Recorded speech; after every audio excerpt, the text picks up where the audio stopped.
Dear John D. Leo, I want to warmly welcome you to the Conscious Evolution Summit.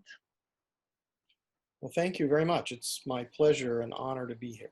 I'm so happy to have you. And I also want to welcome you listening and watching this conversation with John D. Leo. I never met John personally. I never met you, but I saw really a few videos on YouTube from you, and I heard about your initiative, the Ecosystem Restoration Camp, where you are the expert to share more about it. And it really touched my heart because I'm so convinced that we, the people, need to really step in our role as caretakers of the land and of the earth, which nourishes us, and giving back. And I'm also deeply convinced that our personal development is so dependent on the environment and on the land we are in. It's not separate. And I chose you to share about your experiences and your wisdom you collected from your activities in that. Well, thank you. I guess I would say that we're all flawed individuals. We're not really perfect, but I definitely feel that my experiences have informed my own life and chosen a path in life for me, because I think you can't, once you know certain things, you can't unknow them. So you're compelled to go in a certain direction because of things that have happened to you. So when I was young, I'm now 65, but when I was young, I went overseas to be a television cameraman, first for CBS News for about a decade, and then for Italian state television, and then for German television, Zweites Deutsches Fernsehen. And in this period of journalism, I was covering the geopolitical events, the rise of China from poverty and isolation, and then different kind of social economic developments in China, the one-child policy, the reform policies, the rapid industrialization, and then the Tiananmen tragedy in 1989, and then the collapse of the Soviet Union and international terrorism and that sort of thing. So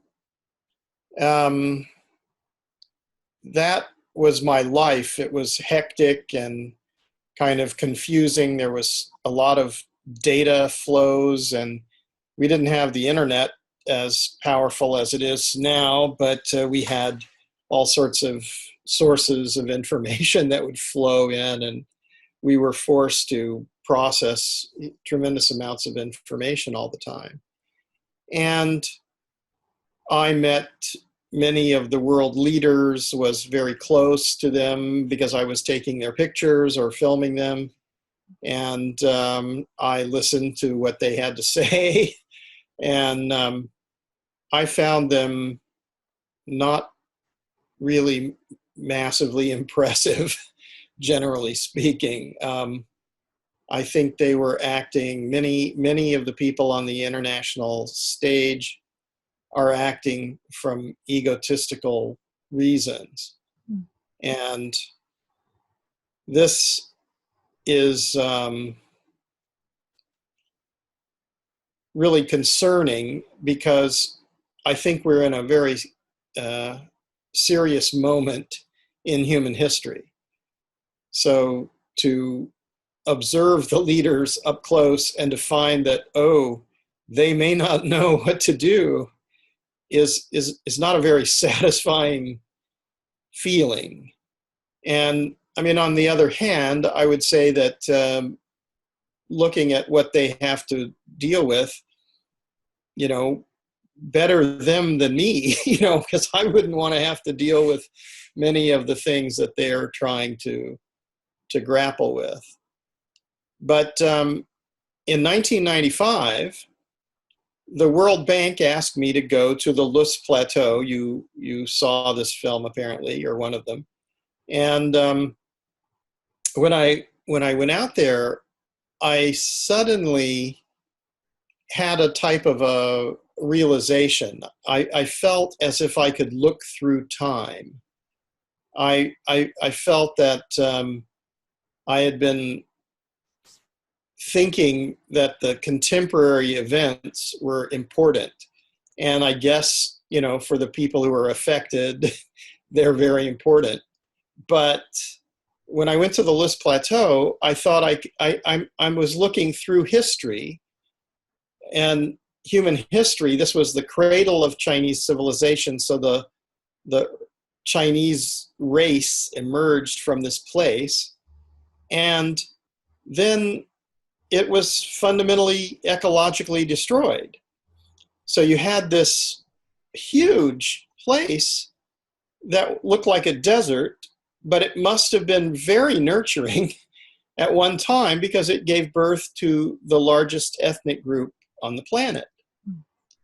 And I noticed that when I had been covering the geopolitical events, there would be hundreds or even thousands of journalists and politicians and, you know, interested people. It would be crowded. But when I was there, I was all alone, standing on a mountain looking out over this landscape that was fundamentally ruined. And I started, it gave me a lot of time to contemplate, what am I seeing? And I thought, oh, I see that the rivers once flowed here, that the trees were once magnificent and huge and had reached climax. And then I saw, oh, I can see beyond that.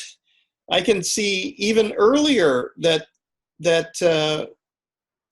through evolutionary time, this place was again just geologic materials in the beginning of evolutionary time, and then it began to be colonized by bacteria and by fungi, and then more developed plant life came, and then animal life, and I mean generations and you know, eras of time with different kinds of species, dinosaurs and all sorts of things. And then I thought, oh my goodness, I can look even further back. And there's the formation of the earth from cosmic dust. And, you know, that, and it was molten and the atmosphere was completely different. And as I started to, I realized that I didn't know enough about these things, and I started to study them. I thought this is more important than the geopolitics that I'd been following, so I started to study it. And because I had really dropped out of college to be a TV cameraman, so I was naive about what this kind of study would entail. So it didn't bother me that I was starting to learn about geology and chemistry and hydrology and microbiology and botany and atmospheric science. I just said, oh, okay, you know, and I'd been a professional journalist, so I was gathering data and I would look through the data. I say, this is important, that's not important, you know, and I pretty soon I found like, oh, I kind of understand what's, you know, I'm starting to understand what I'm doing. And then because I was working with the World Bank to document this restoration project, I was working with the top scientists who were working in this field. So I would be asking them questions. Well, what about this? What about that? And they would be telling me what they thought and what they didn't know as well. And, you know, so as I as I went on and I saw all the techniques that were used and the things that happened, I kind of, and because I was also making these films, I needed to synthesize all this information. So I started to gather all this information. I started to synthesize it, and then I started to communicate about it. And when I started to communicate about it, I was doing it in popular ways with filmmaking and so on. But I was being supported by the World Bank and then later by the British government, the Department for International Development, British Department for International Development. And at one point, after about 10 years, the British said, okay, that's enough study. You have to give a scientific lecture.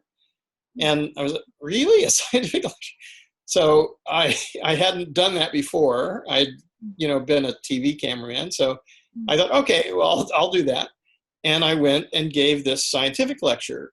And it was kind of interesting to see how the audience reacted to this, because I had broadcast video behind me as I explained what I was thinking, but I was talking about evolutionary theories. Well, I don't think it's a theory. I was talking about evolutionary outcomes, the trends that of total colonization of the planet by biological life, the massive increase in biomass as first microbial communities are processing geologic materials and making minerals available to botanical life, basically. And then that biomass grows up into huge, huge amounts. And all of that is absorbing, about 70% of that is water. And then each of these beings is respirating. And at some point I realized, oh, this is the creation of the atmosphere. And this is the creation of the hydrological cycle. And it's the constant filtering of this and the continuous renewal. It's basically an eternal process. So as I was looking at this, and I'm seeing it form, microbes and algae and fungi, and then plant life, and then respiration, and then all the different layers, and up to huge high canopies. And it's like, that's a profound thought.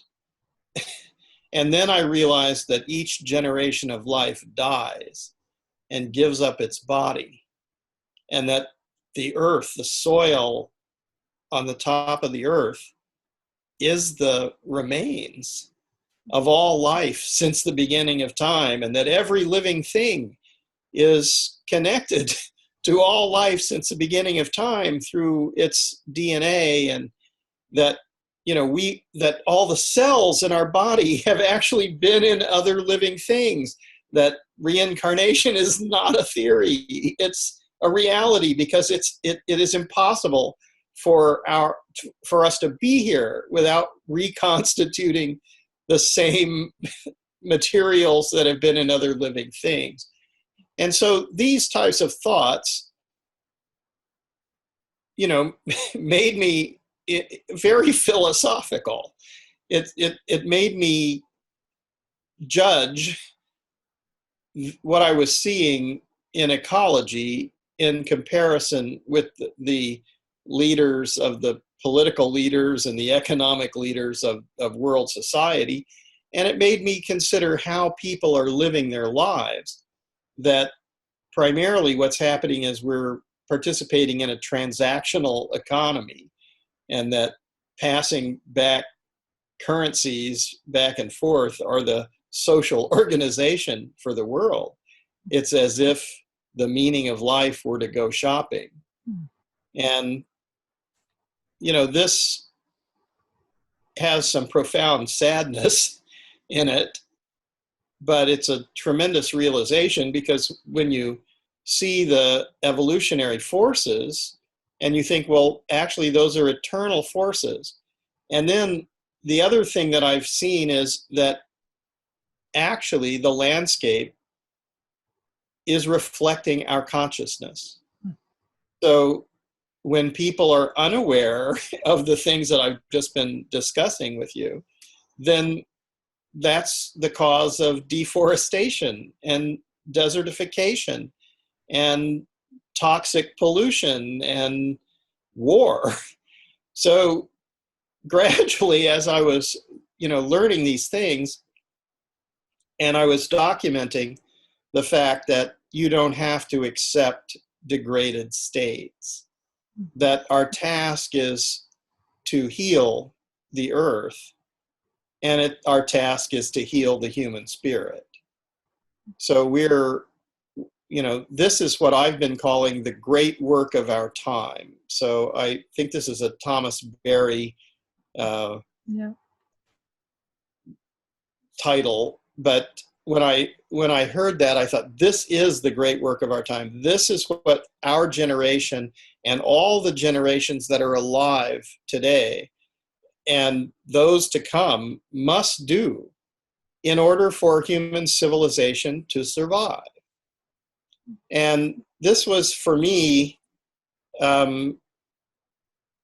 fascinating, obviously, but it also felt like it's a huge responsibility because I noticed that what I was talking about, what I was thinking about, what I was talking about, what I was documenting was not the norm. It was far away in an obscure part of, few people thought about it at all. And I began on this path away from journalism 25 years ago now. And so in taking this path, it was rather interesting because it was when I just said, well, I quit, my family, my friends, they were all like, what are you doing? You're going to make films about soil and poor people? Are you crazy?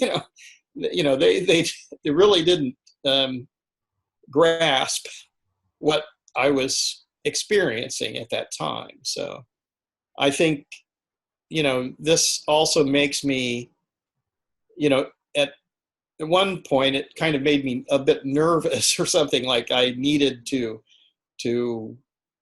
change them or something. But then I realized, well, I can't.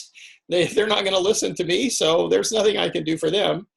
All I can do is work on myself and to continue to study this because it's clearly important.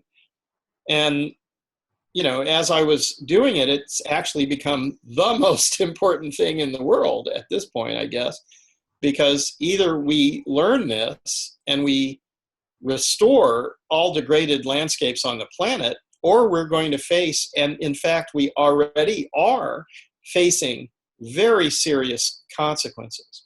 We will not survive these consequences if we don't, certainly in the type of civilization that we have now, we will not survive these consequences unless we can learn how to mitigate them and to adapt to them. So we need to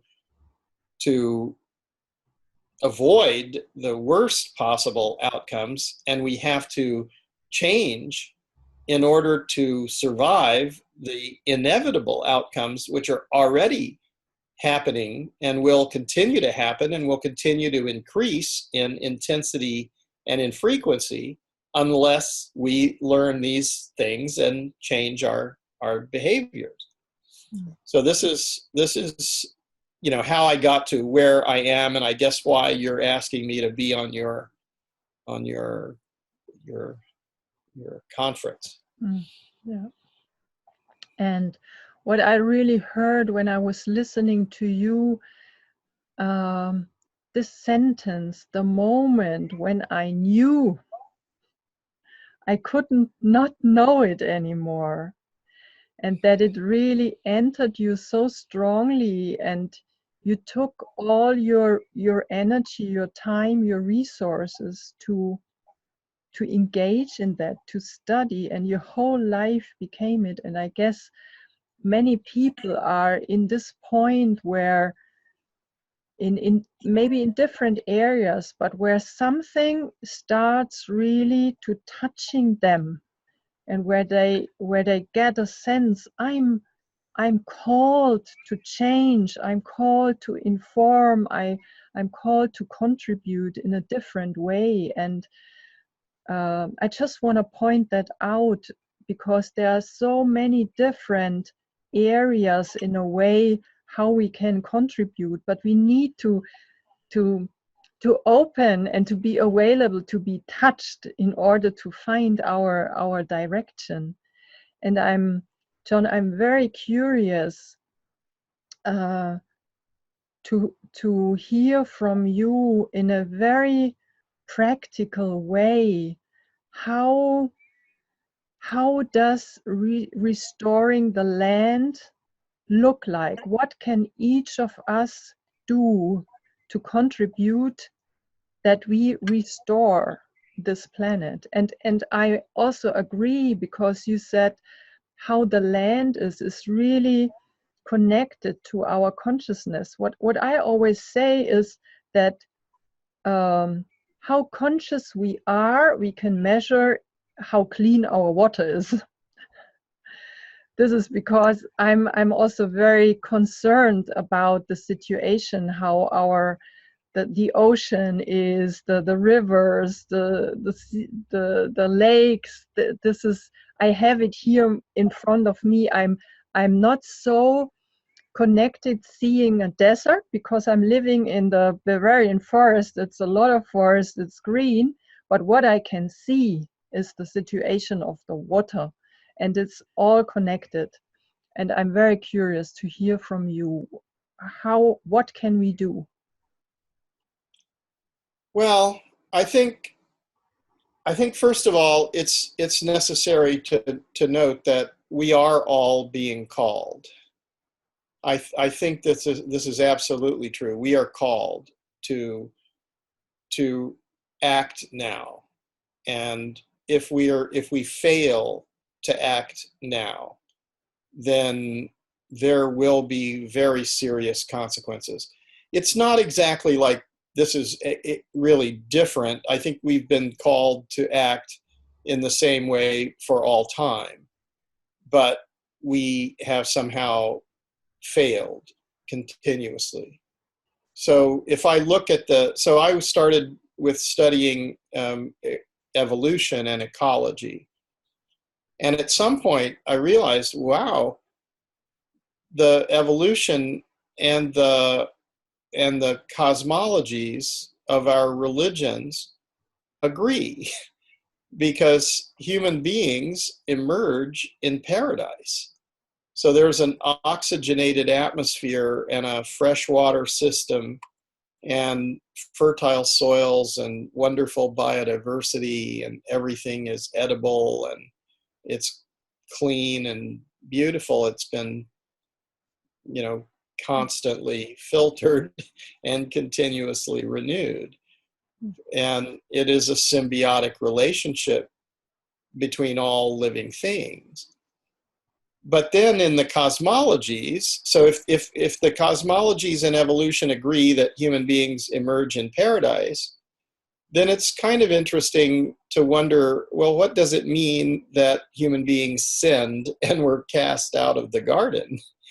So in this, I think it is also becomes relatively clear that, and that also speaks to my experience as a journalist, as well as my experience studying ecology, that human beings have generally valued what they made more than the natural systems that created and constantly renew life. So people valued things more than life. And this was a gigantic mistake. And it's a mistake which allows the creation of an economy of things, an economy that says that extraction, manufacturing, and buying and selling things is more valuable than the air or the water or the oceans or the animals or the plant kingdoms. Well, this is simply false. So until we really, until we really have a profound conversation as a society or as a civilization, then we we can't have another result, because the result is always the same. If you believe that things are more valuable than life, then that allows you to extract parts of the web of life and use them to fashion into things. And then when you fashion them into things, you look at your things and you say, oh, isn't that lovely? We've made this lovely thing. Well, that lovely thing ends up on a pile of trash because it's junk. And the natural systems are symbiotic relationships which are eternal. So no, the things are not more valuable. And learning this and understanding this has led me to see that our task is also, each of us is called to understand this. And then each of us is called to consider, well, what could I do? And the answer to that is, well, you can do something. You can pick up garbage, or you can compost, or you can, use renewable energy, or, all of those things. But actually, the thing that we have to come to realize is we all have to work together, that we have to act as a species on a planetary scale, that as individuals, we can do a little bit for ourselves and our families and our communities, perhaps, but that's not what we're called to do now. Well, we're called to do that as well. I'm not saying that we shouldn't do that. We must do that as well. But we're called to a higher purpose, which is to restore all degraded lands on the earth, which is essentially to redress the sins or the mistakes of the past. So if we don't take on this task to restore the degraded landscapes, then we're on a downward trend, which lowers the ability of the earth to support life. And we're doing that at a time when we're adding a billion people every 12 years to human population. So there is an inevitability about this and an urgency about this, which when you fully understand what the data sets say, then it's very difficult to be complacent about what's happening right now. That isn't to say that we should, be upset, or we should protest, or be angry or something. It's more that we need to come to this realization so that we can act. And when you ask what do we need to do, well, in my studies, I began to differentiate. First of all, you mentioned environment a few times already. And I think I felt that way when I began. I created something called the Environmental Education Media Project, and I created the China Environment and Sustainable Development Reference and Research Center for the Chinese Ministry of Environment, and I did some other things. But in my studies, I started to differentiate between environment and ecology. So the environment is something which is culturally based. It's reflecting what we understand. So if we understand, well, we don't really like to deal with human feces or urine. So let's just put some water pipes in and some ceramic bowls, and let's put our feces and urine in the ceramic bowls and then flush them down the pipes and put it straight into the fresh water. Well, you're kidding. What are you saying?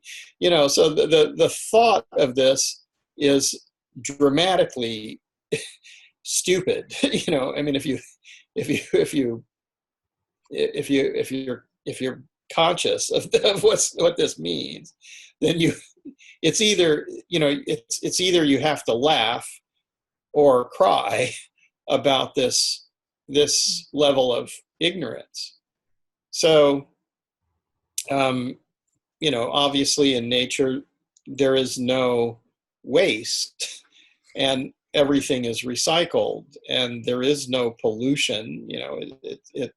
The microbial communities in the animals' feces are the main triggers for fertilization of soils that allow for the growth of botanical plant life. And now we've completely messed that up by trying to introduce artificial means and by chemicalizing all this stuff and massively destroying the mycorrhizal nets, which are the communications of all these life forms. So what I'm trying to say in a relatively complex way, I suppose, is that there is a hierarchy of function. So there are very high levels of functionality in natural evolutionary systems. Let's just say biodiversity would be something like that. So biodiversity is a potentiality. The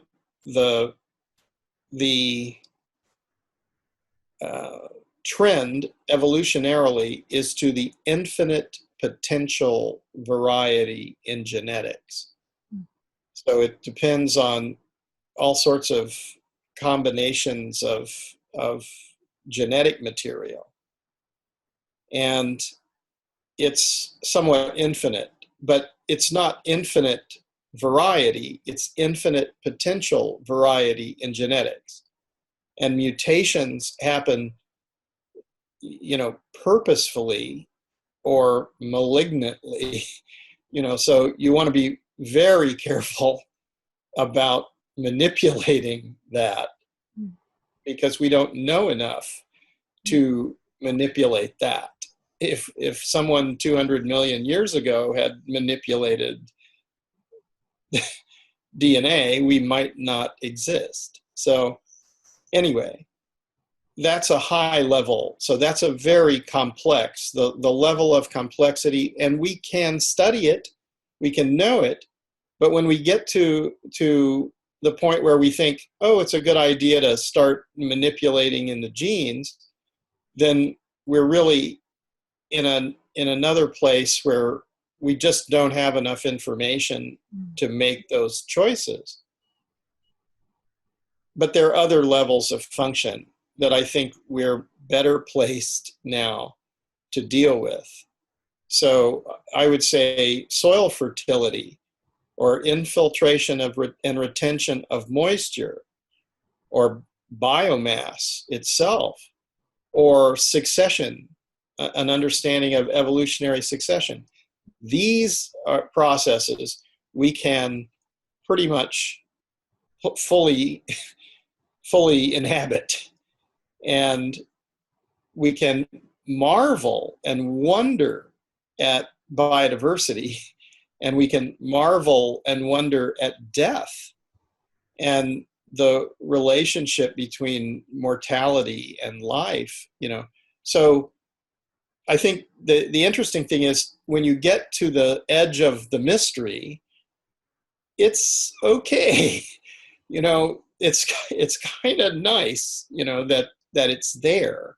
It shouldn't be something which causes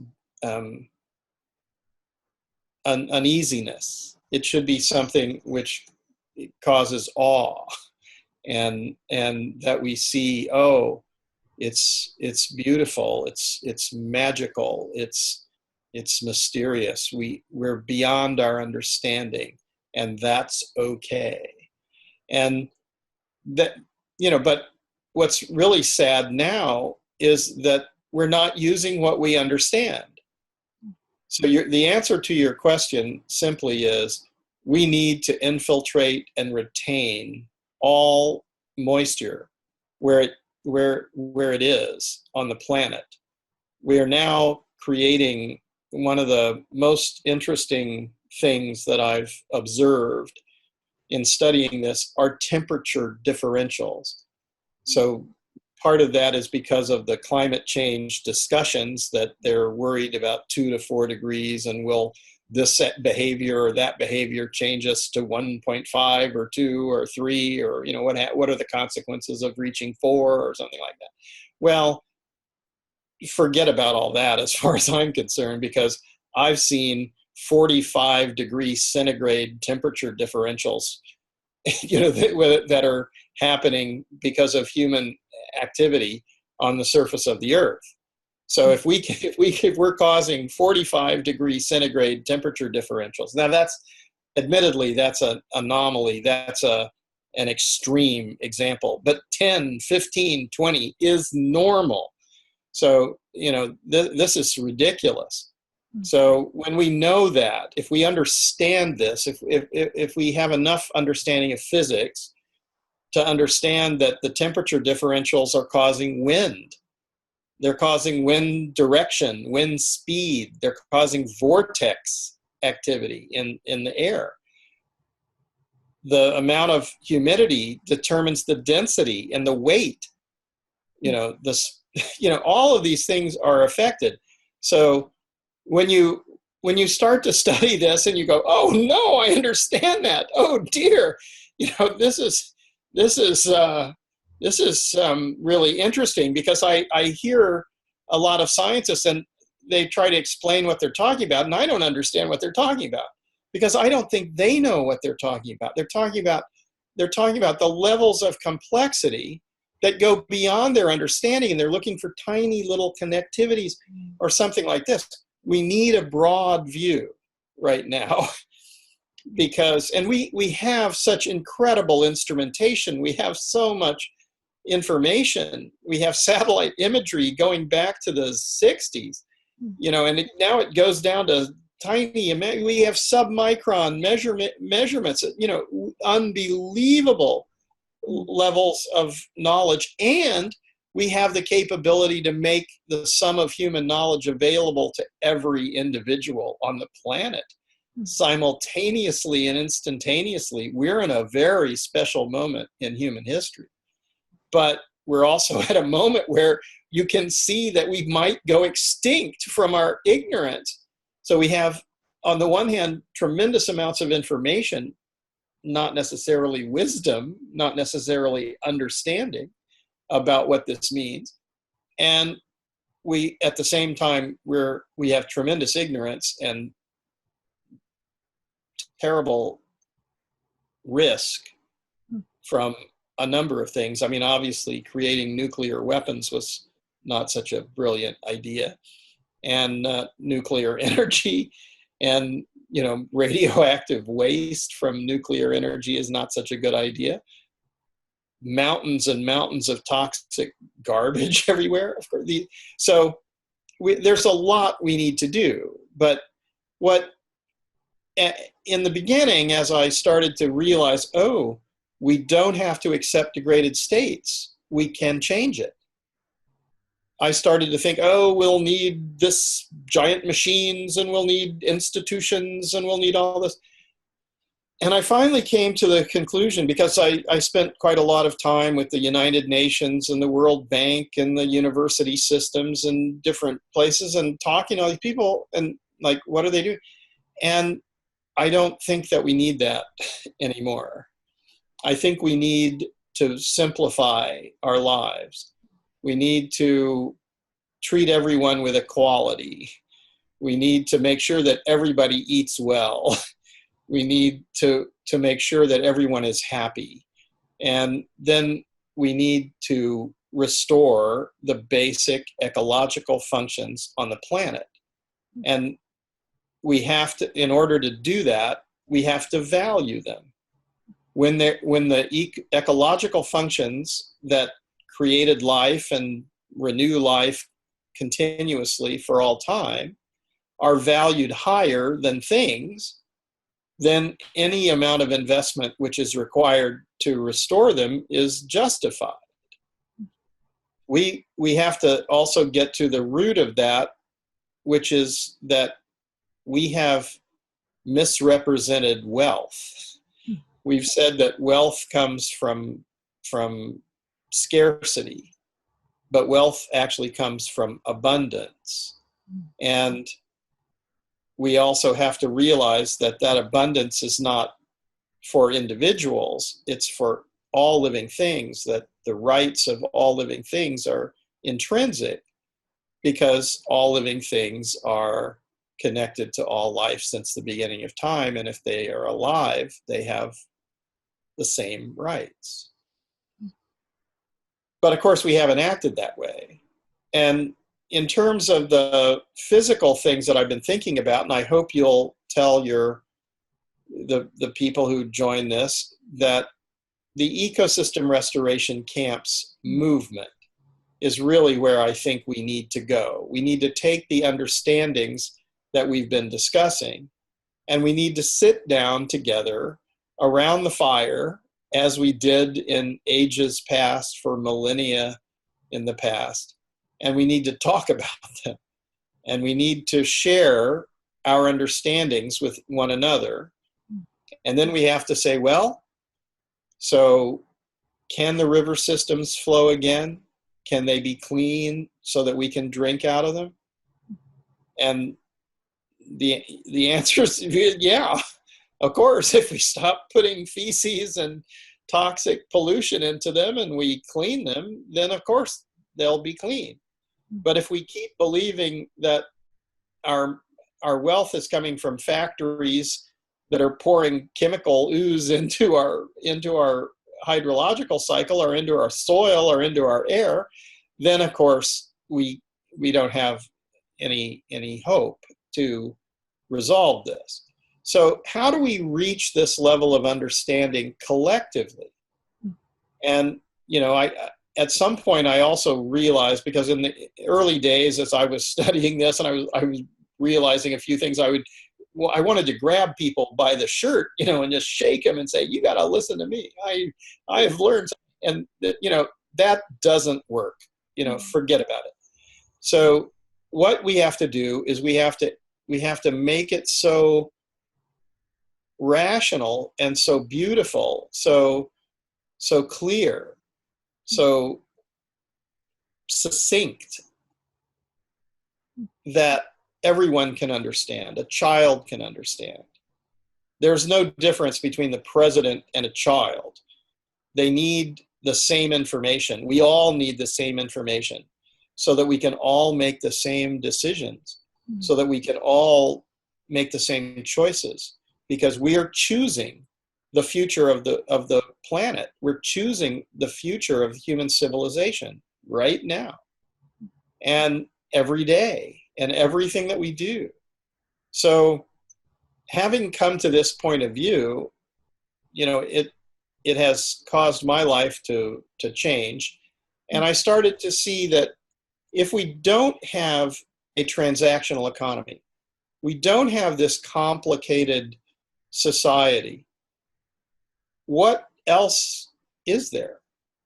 And I think, having spent quite a lot of time in Mongolia and in Tibet and in Africa and South America, and actually been all over the world, so I've been very fortunate to see that there are other ways of life. And these ways of life, besides the modern I'm not really keen on getting, I mean, we're talking over the internet. That's pretty good. So I'm not really saying let's throw away technology or something. I'm just saying that we need to slow down. We don't need to get into traffic in a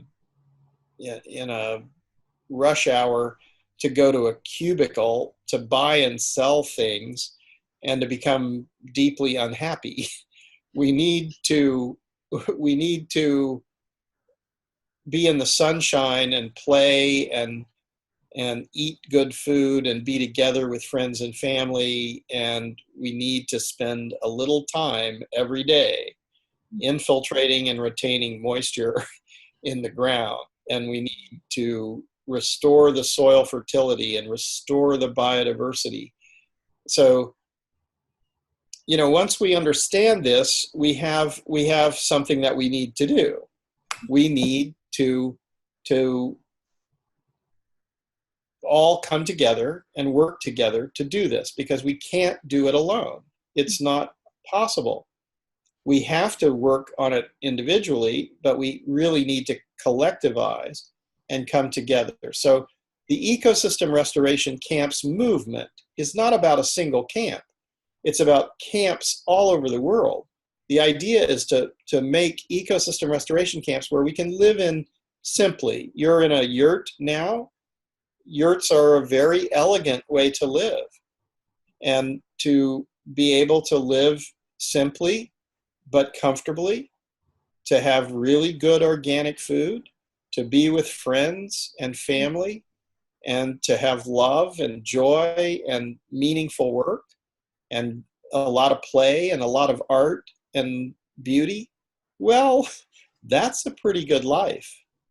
So we need to go camping. And in order to go camping, we have to build camps. And so if we create a movement where hundreds and then thousands and then tens of thousands and hundreds of thousands and millions of people join this movement, it's not very difficult to build camps.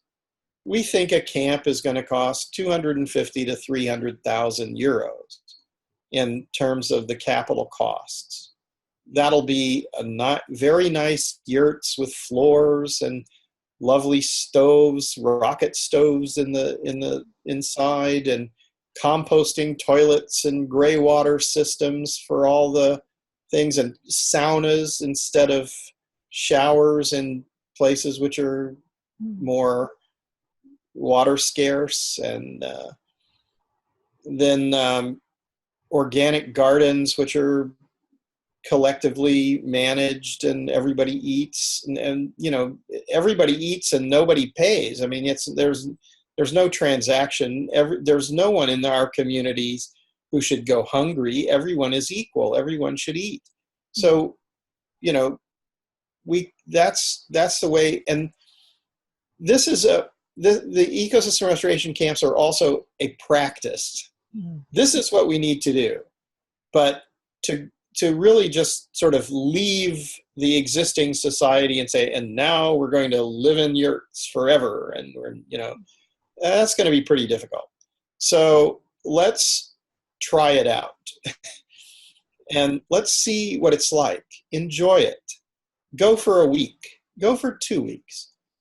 If you go for a month or 2 months, you're going to learn a lot. You're going to be working in the nursery system, and you're going to be planting out non-commercial plants. You're going to be planting all the things we need to survive. And you're not going to be planting out just the types of things that are in commercial nurseries that are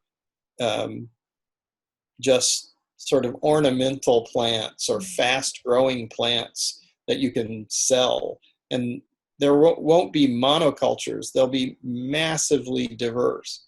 And everyone is talking about taxonomy. Well, what species is that? So do you know that the willow branches exude a root stimulating hormone, like that? And then everybody will know these things.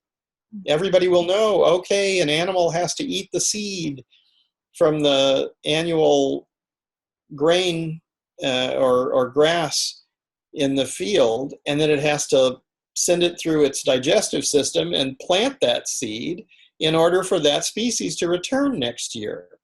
Okay, so the animals they have a role to play. Without them, this doesn't happen. The birds, the pollinators, everything is connected to each other, and we're all respirating, and this is the atmosphere. And the temperature differentials are regulated by the vegetative cover, by the height of the canopy, and by the grasses. And below this is moist and cool. And if you take that away, it's hot. And what happens when it's hot? Then thermic drafts drive moist air high into the atmosphere where it no longer precipitates. And it's a greenhouse gas. It's more of a greenhouse gas than CO2.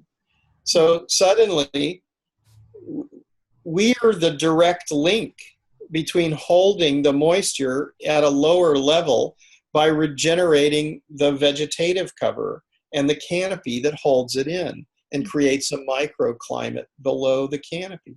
This is our task. And this should be a fun task. It's fun to know this. It's fun to study this. We need to do this. And John, I know, because I'm a member of this movement since it started, that you have now a camp in Spain since more than a year. Yes. Do you want to share a bit what you what happened in this year and what already is possible in just 1 year or one and a half, that people can get an idea how impactful such a movement can be? Well, in 1 year so far in the area, we have done earthworks first. I think we have a lot of permaculture designers and practitioners. And so I tried to stay out of the conversation as much as possible, because they have a lot of their own thoughts, and they're right. They're practitioners in a lot of things, and I just put in my 2 cents occasionally. But what has happened first was pretty big earth-moving machines were brought in to create swales and ponds. So there's a series of ponds that are there. This is similar to the work of Sepp Holzer. So it's inspired by the work of Sepp Holzer to create ponds to hold water. This is a hyper-arid, or semi-arid, I guess. But if you lose all the vegetation and you don't have any water harvesting, it's hyper-arid, really. And then,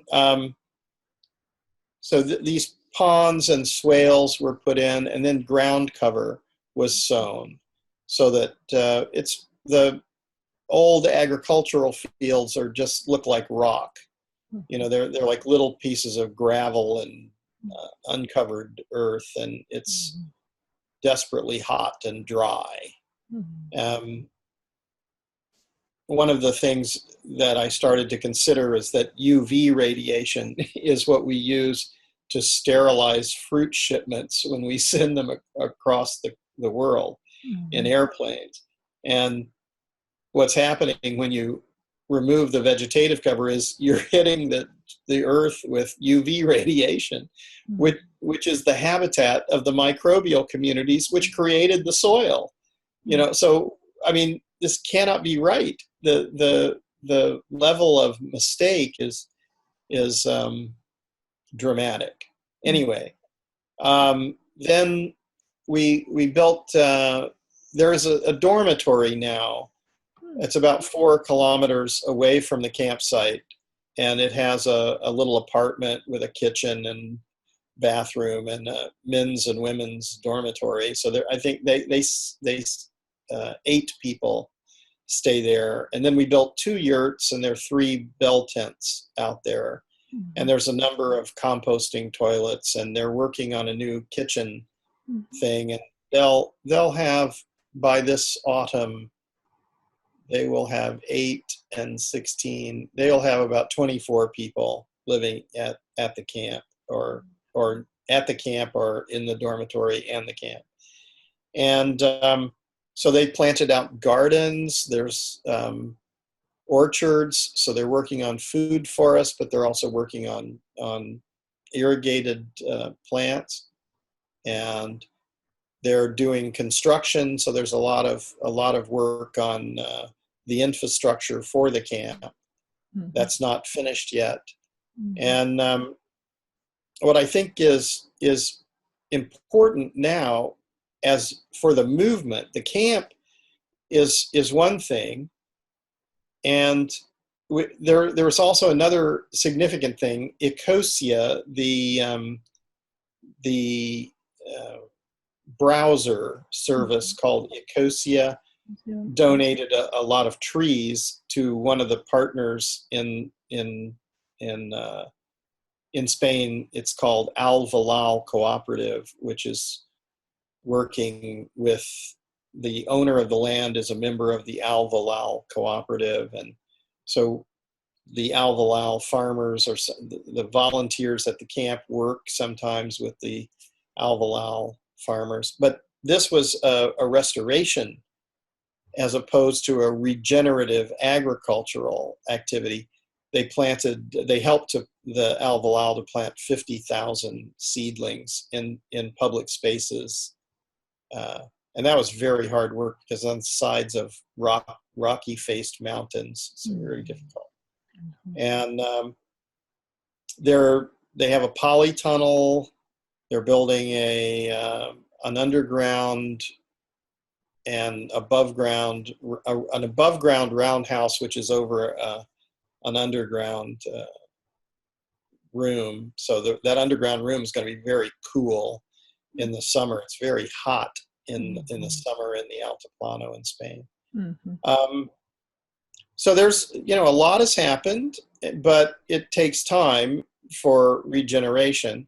They're going to bring in 500 sheep for 3 days and do a rotational grazing across the campsite, which will be very important because of what I just mentioned about the seeds needing to go through the digestive systems and so on. Mm-hmm. And especially interesting is that we have so many bright and interested people who can talk completely knowledgeably about everything that we're talking about. So essentially, everyone who goes to camp is going to reach a level of understanding about ecology that is enviable, and it makes them possible to lead in terms of restoration of the planet. And that's exactly what we need. Thousands and tens of thousands and millions of people who reach, the type of things I'm talking to you about need to be basic ecological literacy. This cannot be expert information. And if we don't know these things, then we're in trouble, because these are the things which are determining the future of life. Anyway, I think the next stage is more about the camp's movement. The camp in Spain will be about the level of consciousness and the creativity and the hard work of those people who go to the camp in Spain. And there can be at the high point this year, it looks like 25 or maybe 30 is maximum for that number of people. But for this movement to work, we need to grow this movement enormously. So about, as you mentioned, more than a year ago, we created a foundation. And that foundation now has hundreds I think it's about 550 supporting members at this moment. Now, that changes every week. We get more members, but what we really need is for this to grow rapidly. And if we go to thousands, we're hoping to have 2,000 members by the end of the year.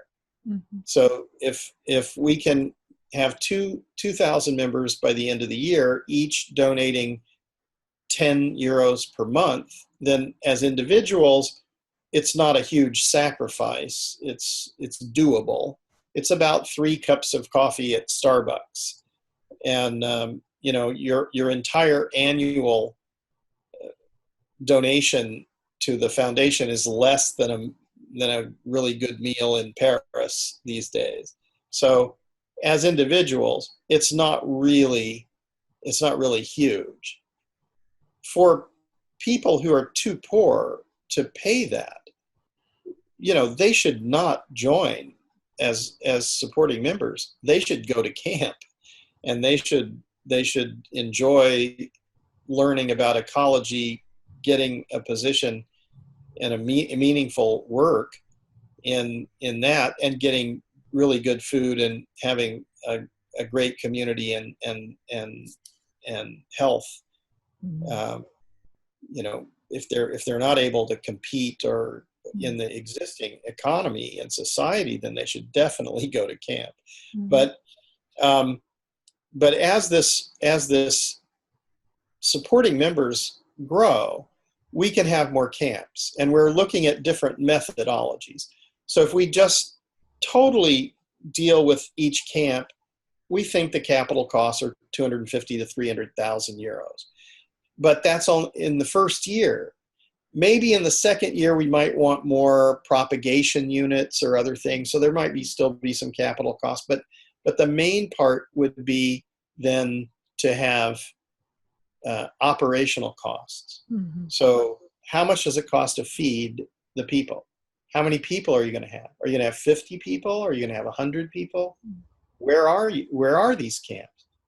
So we're starting to consider, so we're getting a lot of data. When you get this data back, then you start thinking, well, how does that work? Okay, now we can see that they need help with automobiles. They need 4x4 trucks, or they need tractors or something, and they need water tanks on trailers, and they need, what do they need? They need flyaway solar energy systems so that they can just open it up. They need kitchens. Maybe the kitchens arrive on a trailer, on wheels. It just arrives, and you don't have to build it up. It just opens up, and there's your kitchen. So then, we can, once we get to this level, we can start to build camps rapidly. And once we have a cohort of people who know how to infiltrate and retain moisture, to grow organic soils, and to propagate and plant out indigenous and endemic plants, and understand the methodologies for classification to understand exactly which species exist in what biome, and they're really good at what they do. And they love to camp, and they're good at camping, and they live harmoniously together. That's the time when the camps movement takes off. Mm-hmm. That's the point where you can say, all right, there was a disaster somewhere, and in Italy or in Greece, and now a town has been wiped out, earthquake or a flooding or something, and the people can't feed themselves. They don't have fresh water. They don't know. Send these people in there with a kitchen system, with their own ability to filter all their water, with their ability to set up their camp in a day and begin to help. And when they do this, they can teach regenerative agriculture. They can teach water management in the watersheds, and they can restore the soils. They can do, and if you go a little bit further, you can put in earth architecture, and you can rebuild everything organically. So suddenly you start to see that could work with the refugee situation. That could work when, please, God willing, the wars are over in places at the edges of degraded ecosystems, because then you can put these camps next to them. These camps would be perfect for the post-traumatic stress disorder population who are coming back from the wars. Sorry, I have to. Yeah. This is exactly what they're for. So homeless people are people who are troubled and unable to fit in the existing society. We need millions of people to be working in restoration. Yeah. Yeah. So and I have this vision. I would love to have maybe one whole city, the citizens from a big city just joining this movement. You say that as you said, it's 10 euro per month, and almost everybody can afford that.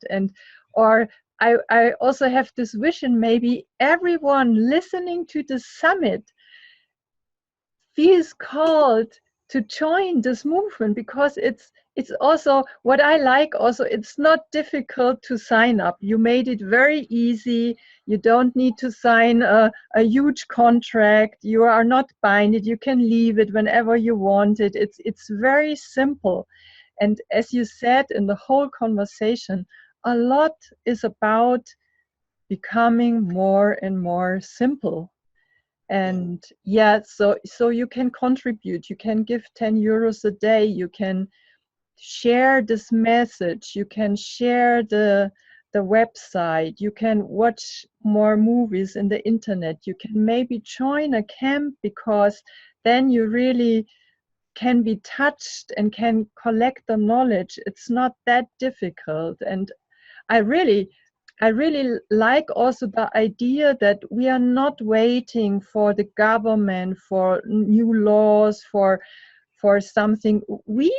Everybody can contribute and can do something, not waiting for something. And this is what really touches me with this movement. And I so much want to support it growing very fast.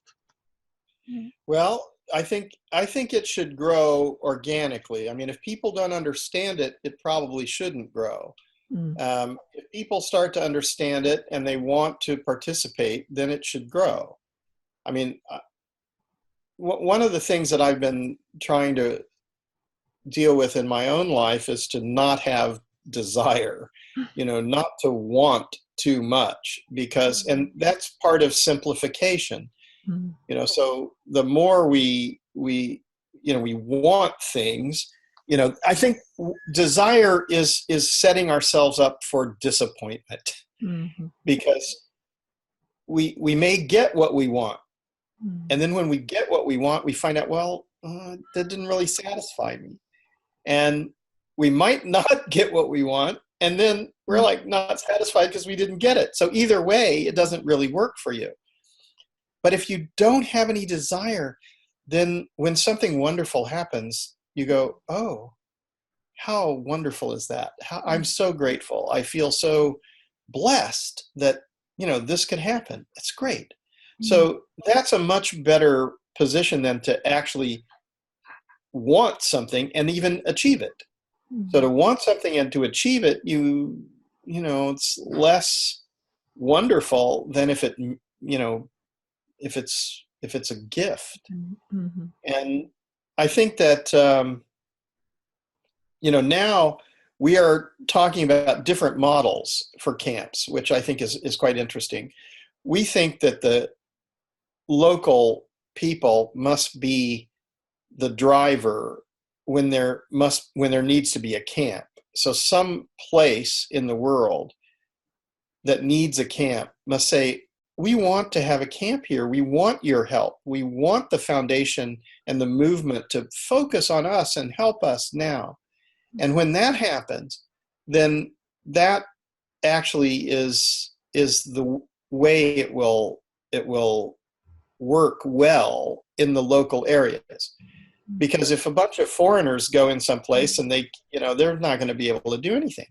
So really, it's like we need to realize that actually there's no us and them. There's just us.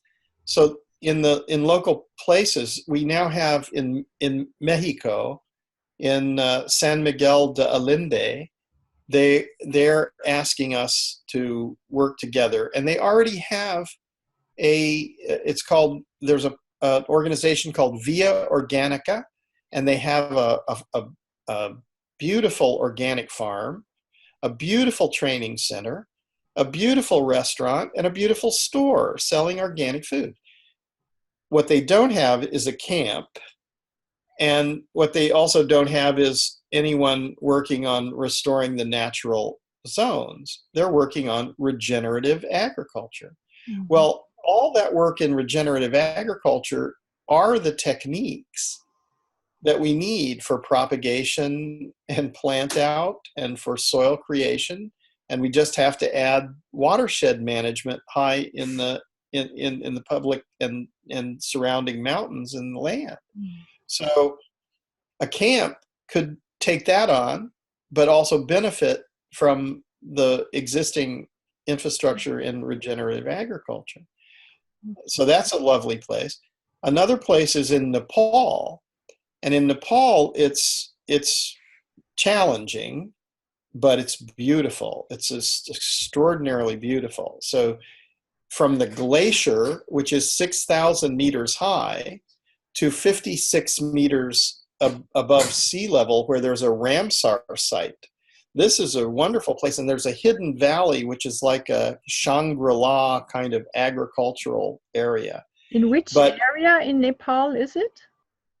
The place, you can look it up. It's called the Vertical University. If you look up the Vertical University, you'll find out all the details about this. But what's interesting about this, and the guy who got in touch with us is so wonderful. He was a Peace Corps volunteer from the United States, but his name is Rajiv, so I think must ethnically Nepalese or very close. And so he was sent there 17 years ago. And so the guy really resonates with me because it's 17 years later and he's still on the job. Obviously he's not a Peace Corps volunteer anymore. He went back to graduate school. He studied, but he never gave up because he realized in the 1 or 2 years he was going to spend there as a Peace Corps volunteer, he couldn't restore the hydrology in the village.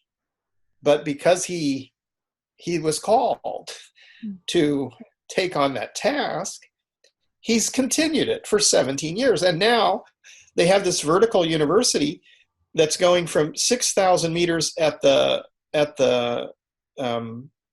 glacier down to 56 meters and everything in between. Mm-hmm. So what he wants to do is connect to the International Ecosystem Restoration Camps movement to have very specific volunteers to go and work there. And they're already working, and their main focus is to take care of the Nepalese people. But the Nepalese people don't really have too many opportunities to get higher education. So many of these people don't have a tremendous higher education.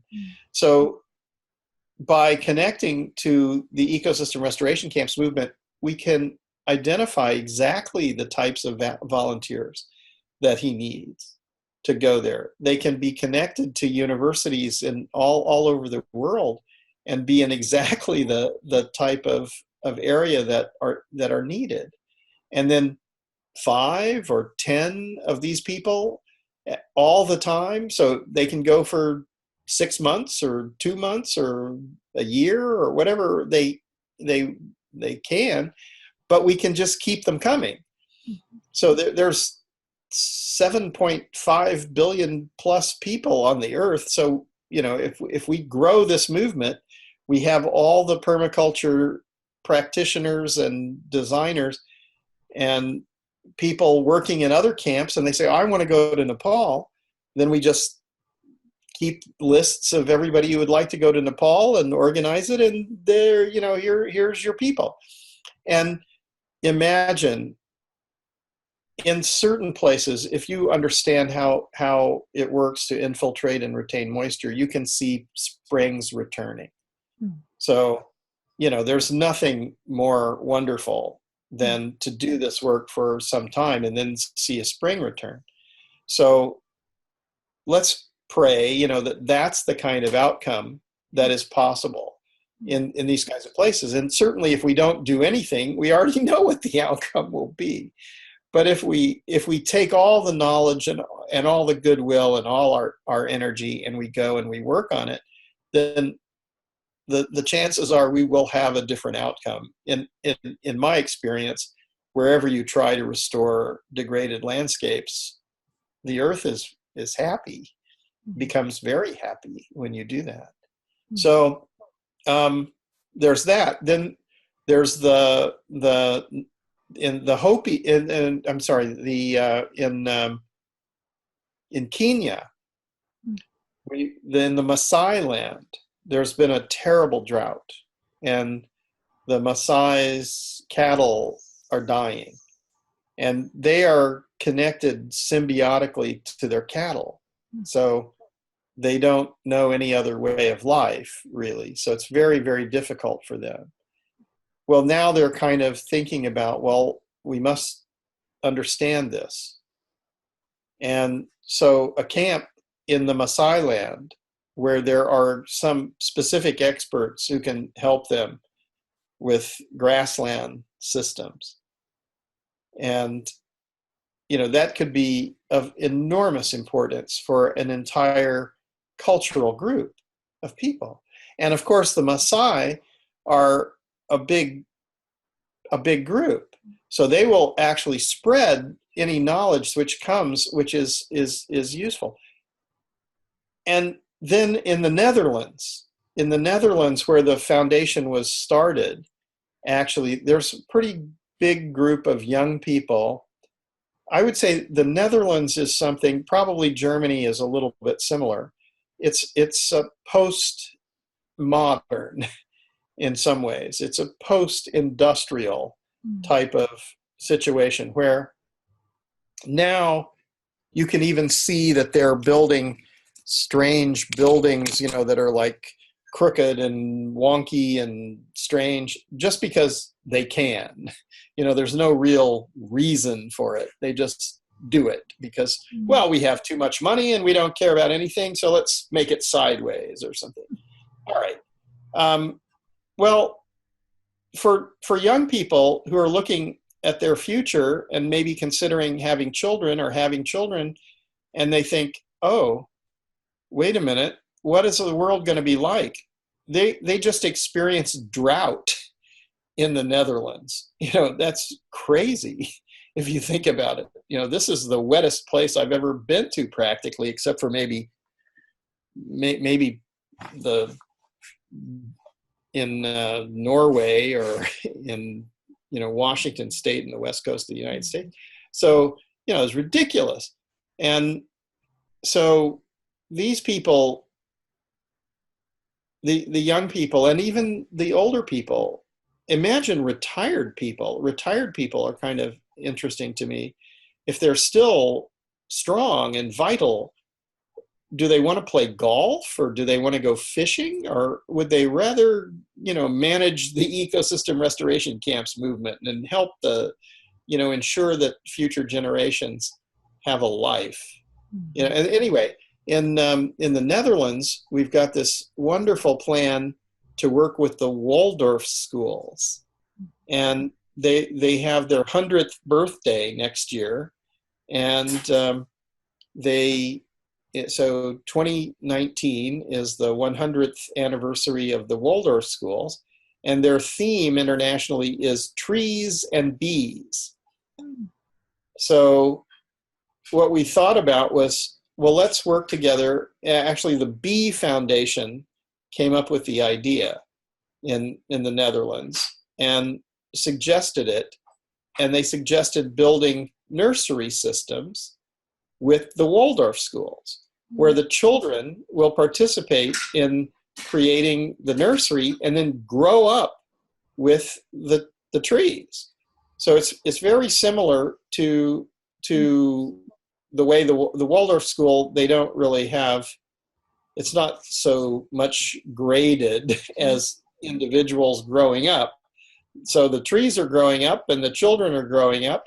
And then those trees that are in the nursery will be planted all over the country. So they're building their country, the forests for the future in their country.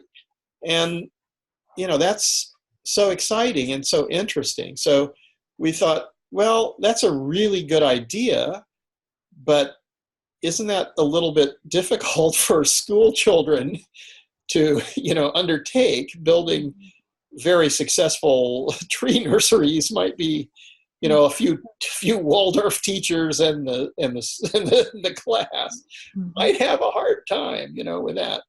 It's a good idea, but it could be tough. But now imagine ecosystem restoration camps working with the Waldorf schools, with retired people and young people and children and teachers all working together to do this.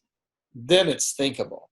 And this type of participation, I think this is the future for the ecosystem restoration camps movement.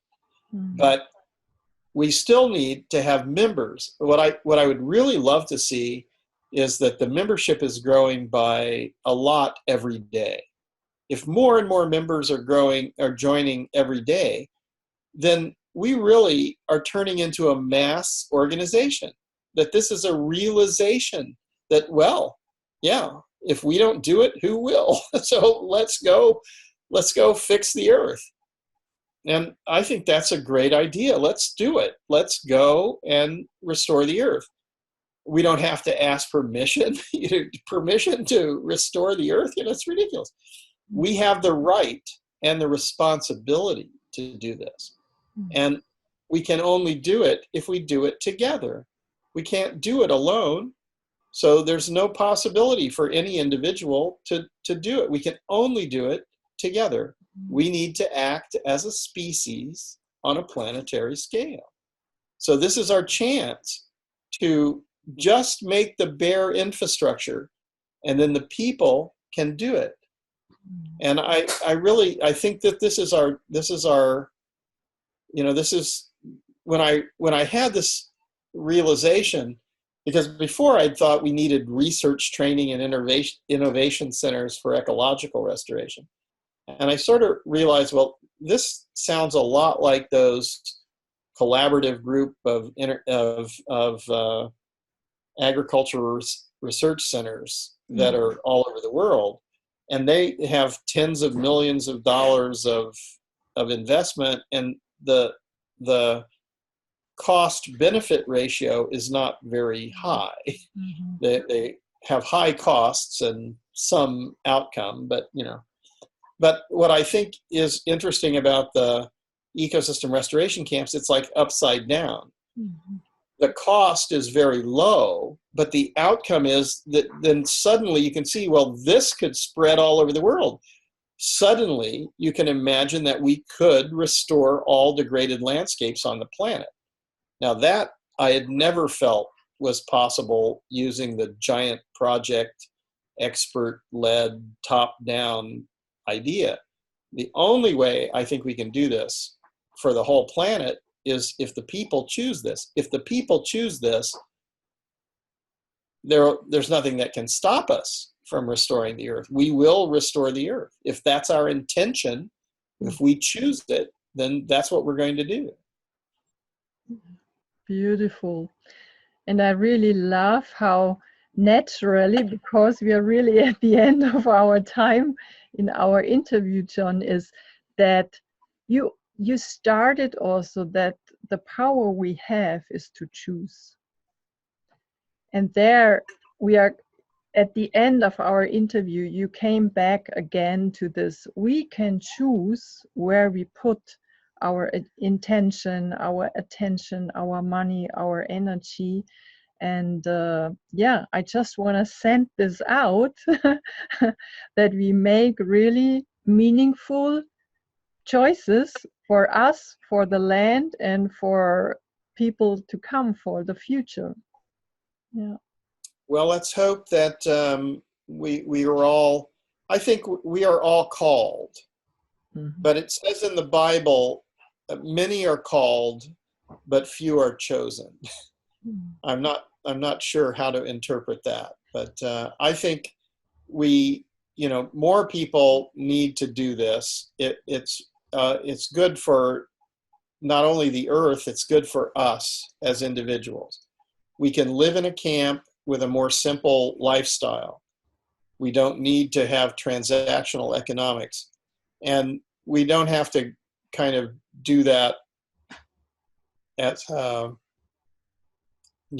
trying to do that in one go. We can do that as a practice. We can go there and practice how to live simply and how to live in harmony with each other and how to work together. And that, I think that's what we need to do now. Yeah. So I'm cautiously optimistic and hopeful that this movement is going to grow rapidly. And when it does, then imagine if you have 1 million members of the foundation. Suddenly, it's not difficult. There'll be camps in every continent will have camps, and people will be going to camps for weeks and months. And wherever they want to go, they can go to South America, or Africa, or India, or Russia, any place they want to go. They can go to camp and help to restore the earth. Well, that's what we need to do. Yeah. So the sooner we get on the task, the better. And I think the basic infrastructure is what the Camps Foundation can do, yeah. And then it's up to the people to restore the earth. Yeah. And I so much thank you that you share about that. You started that. You make it possible that it's becoming more and more easy and simple to join and to grow. I really want to appreciate your dedication and all the people which are joining that. I can imagine that also a lot is needed with administration, organization, putting this all together, and the website and the communication and the funding and all of that. And well, it's a wonderful thing if people, if especially the retired people, choose, those people who are retired but still capable, if they wanted to lead and choose to lead this, I think they would. That's what should happen. That would be the ideal situation. They should call me immediately. Cool.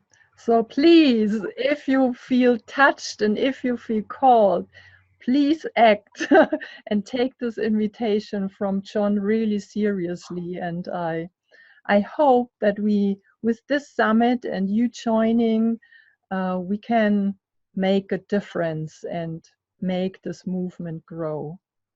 And I thank you so much, John, for taking this time, because I can imagine you have so many spots where you could bring your energy and your wisdom. And I'm very happy that you chose to join this summit. Thank you. Thank you for asking me. Thank you. And all the best to you. And I just want to remind you, you have the responsibility and you can choose, and take care where you put your energy and think about what contribution you do. Thank you.